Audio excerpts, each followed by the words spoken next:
Thank you for joining us. This session is to discuss the Tsinghua-JHU BME dual degree program offered at the Johns Hopkins University. My name is Ayana Teal, and I am the Assistant Director of Recruitment and Marketing for the Whiting School of Engineering. We will begin this session with a brief overview of the Johns Hopkins Engineering. Then, to provide you with a program overview and give you an opportunity to get answers to your questions, we will have Raj and Neera Singh, Professor of Biomedical Engineering, Raymond L. Winslow, join us. Dr. Winslow is recognized as the founder of the new field of computational medicine, which uses innovative computational models of the molecular biology, physiology, and anatomy of disease to understand, diagnose, and treat disease and improve patient care. He is also the founding director of the Institute for Computational Medicine at Johns Hopkins, the first and largest research institute of its kind.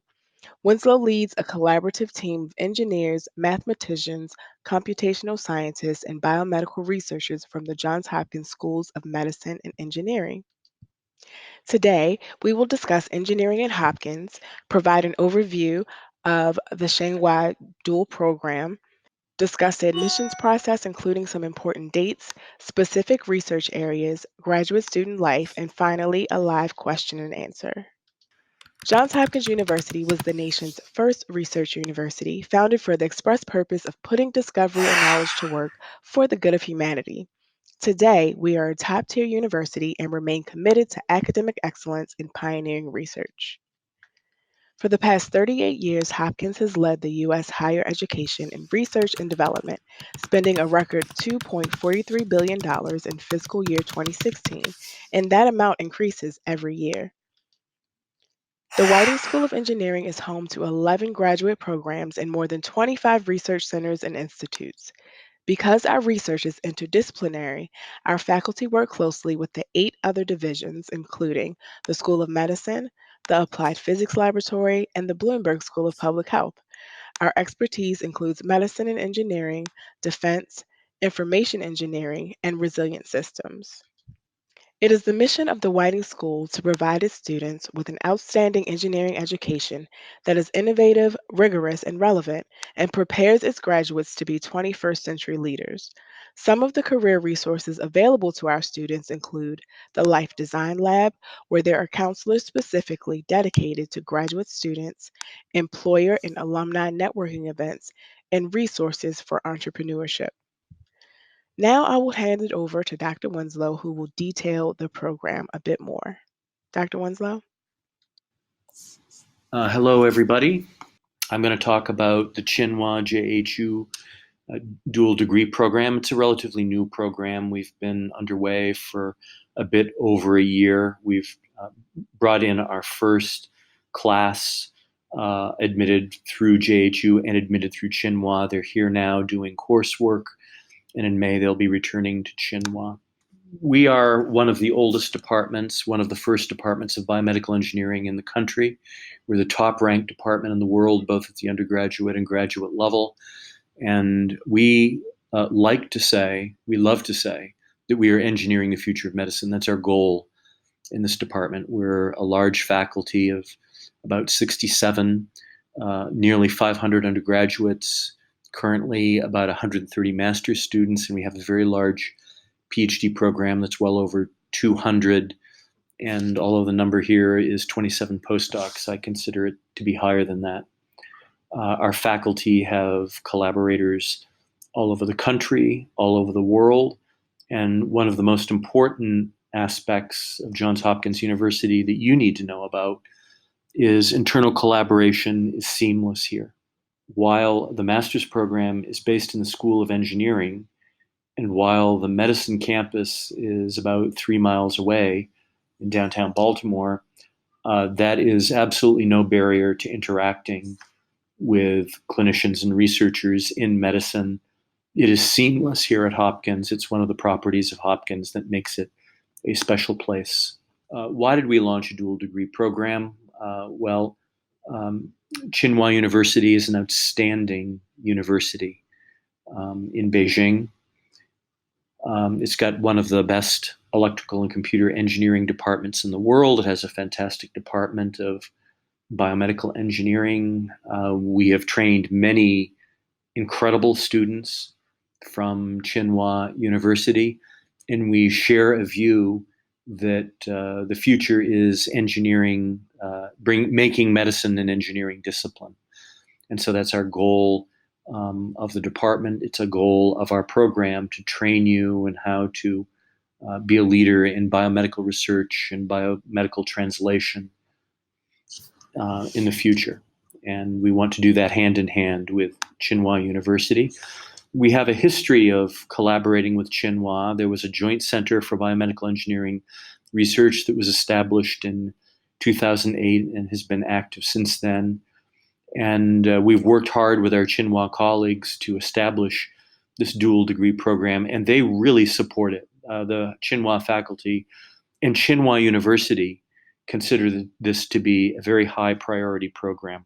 I traveled to Tsinghua in May of 2018 to help cement the program. We got together again at the Biomedical Engineering Society annual meeting in Atlanta that year, where we talked with many students and continued to develop the program. And then our provost, Sunil Kumar, visited Beijing with the administrative director of this program, Jen Wang, in September of 2018 to help further establish the program. And Jen was also there to interview students applying through Tsinghua to this program.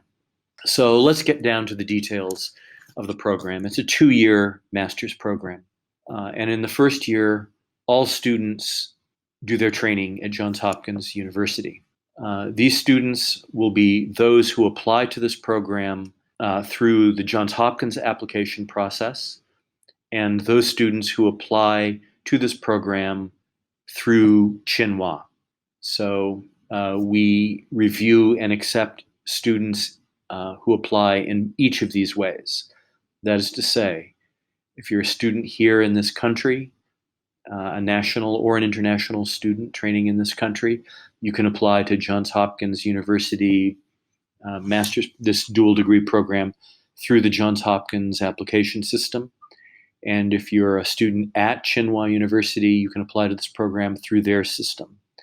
But once that happens and you're accepted, everybody lands here in year one, beginning in September, to do coursework and research, if there is time in our curriculum for research during year one. During year one, students will meet via web conference with faculty at Tsinghua to learn more about them and what they do. And the goal is that at the end of year, well before the end of year one, in fact, that our trainees will have selected a mentor at Tsinghua with whom they will do thesis research. And at the end of May, following completion of coursework at Johns Hopkins, our students will then go to Tsinghua University, where they, over the next year, will complete thesis research in a laboratory at Tsinghua, and will then graduate with 2 degrees, a degree from Tsinghua University, and it will be from one of 2 departments. The participating departments at Tsinghua are electrical and computer engineering and biomedical engineering. And they will also graduate with a master's degree from Johns Hopkins University. So, as I said, this is a 2-year program, and a requirement on the Johns Hopkins side is that students complete 30 credits of coursework in the first year, and the details of those credit distributions are available on the Johns Hopkins Biomedical Engineering Master's Program website. We have 7 focus areas in our master's program. And in most of these focus areas, the requirement is that students take a minimum of 2 focus area core courses, a minimum of 3 focus area elective courses, and then choose additional courses necessary to complete the 30 credits of work. Courses here at Johns Hopkins are typically 3 or 4 credits per course. Coursework will be completed at the end of year one by mid-May at Johns Hopkins, and then, as I said, in year 2, everybody goes to Tsinghua and begins thesis research. So we're proud of this program. We're happy to be partnered with Tsinghua ECE department and Biomedical Engineering department. They're tremendous departments. And now I'm going to talk a little bit about the different focus areas that you choose when you apply online to Johns Hopkins University. And they are shown here. They are biomedical data science, computational medicine, genomics and systems biology, imaging and medical devices, immunoengineering, neuroengineering, and translational cell and tissue engineering. So that's 7 focus areas. So we'll talk a little bit about each focus area. Biomedical data science is a very broad focus area in that it can intersect with and complement all of the other focus areas. Biomedical data science is focused on how one analyzes large biomedical data sets to derive new knowledge and understanding about health and disease. It includes coursework in machine learning, artificial intelligence, probability theory, statistics. There is an applied component in that students are required to take and are required to choose 1 year-long project-based learning course, which right now is either neurodata design 1 and 2 or precision care medicine 1 and 2. These are both year-long courses where students form teams, typically 5 students, work on leading-edge research problems. The goal is to complete research on that problem by the end of the academic year and submit a paper to a peer-reviewed journal describing what you've done. In precision care medicine, these problems all arise from the research of faculty in the anesthesiology and critical care medicine department. Almost all of these problems involve some form of predictive analytics. By that I mean taking massive data sets from patients, including real-time physiologic data, to predict what's going to happen to that patient and to diagnose important state changes in that patient ahead of the time that they occur, to do it in advance so that physicians can intervene and more effectively help that patient. Neurodata design is a similar type course, and it works with large neuroscience data sets to better understand how the brain functions. Computational medicine is a newly emerging field in which we do 3 things. We try to develop mechanistic models of disease using a variety of modeling methods. The second thing we do is to understand how we can personalize these models to an individual patient by measuring specific data in that patient. It sounds easy. It's a hard thing to do because we're very limited in the kinds of data that we can measure in real patients. The third thing we do is that once a model has been personalized to a patient, we apply it to do better diagnoses or select better therapeutics. And so in the Institute for Computational Medicine, we do these things. We work in a variety of areas, including heart disease, cancer, brain disease, critical care medicine, to apply models to improve how patients are diagnosed and treated. In genomics and systems biology, the goal is to understand how complex biological networks function, to give rise to the properties of living systems in both health and disease, and to understand how biological networks are disrupted in disease and how that manifests in the phenotype of disease. So it is both an experimental area of research and a computational area of research using models. It involves genomics, epigenomics, transcriptomics, proteomics, all of the omics disciplines. It involves studies of the properties of induced pluripotent stem cells and how they function and how can one regulate their function to engineer new tissues and to treat disease. Imaging in medical devices is certainly a field that's been around for a long time.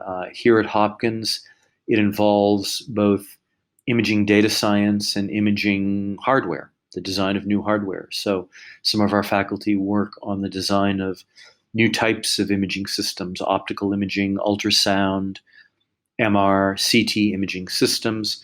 And they also work on how these systems can be redesigned and perfected to work better in the clinic.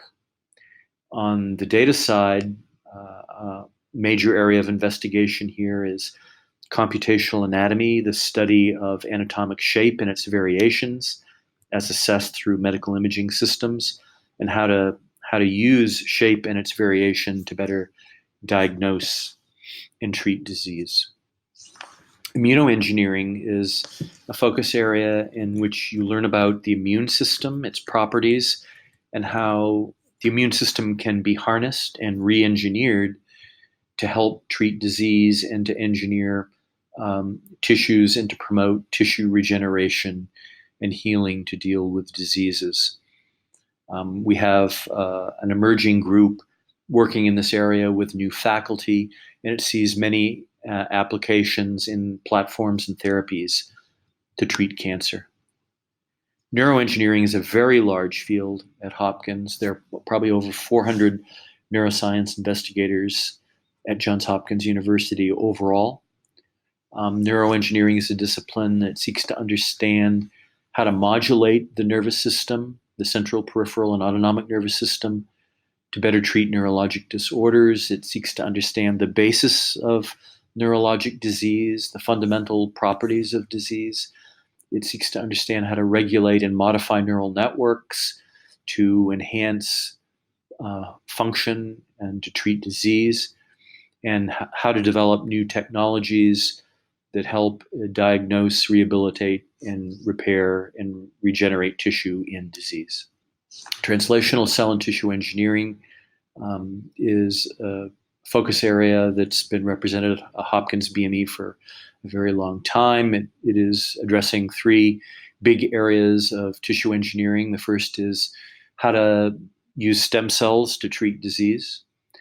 How can we promote the differentiation of stem cells into other kinds of tissues? How can we control that differentiation? And how can we harness these differentiated cells to cure diseases? How can we develop new biomaterials that replace tissues or help reconstruct tissues and organs and to guide cell behavior? And how can we more effectively deliver drugs and genes to treat disease? These three areas are being worked on here, particularly in the Translational Tissue Engineering Research Center. Now I'll say a few words about application, admissions, and review. We don't like rules and thresholds here, and so what I'm going to say are guidelines for you. They aren't hard and fast rules. So for example, by that I mean, while our average GPA for our applicant pool is about 3.7 out of 4, we don't filter on GPA. We don't have any hard GPA threshold above which we say yes and below which we say no.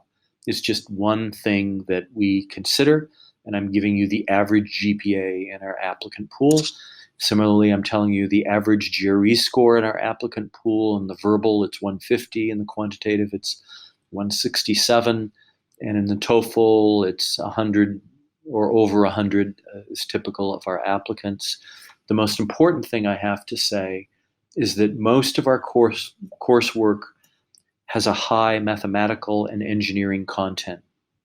If you have not had calculus 1 through 3, linear algebra, ordinary differential equations, probability and statistics, you may struggle with our curriculum. It's important that you have a solid engineering base of mathematics.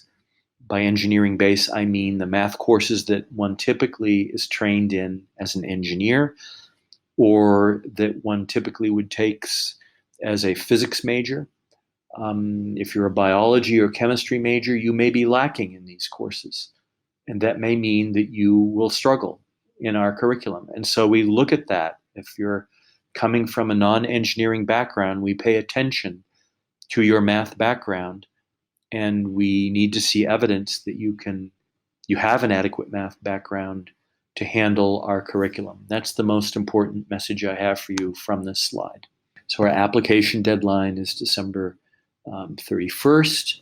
There's an online application that needs to be filled out. We request a personal statement, 2 letters of recommendation. We require GRE exam. If you're not a native English speaker, we require a TOEFL exam, and we require transcripts from your undergraduate university.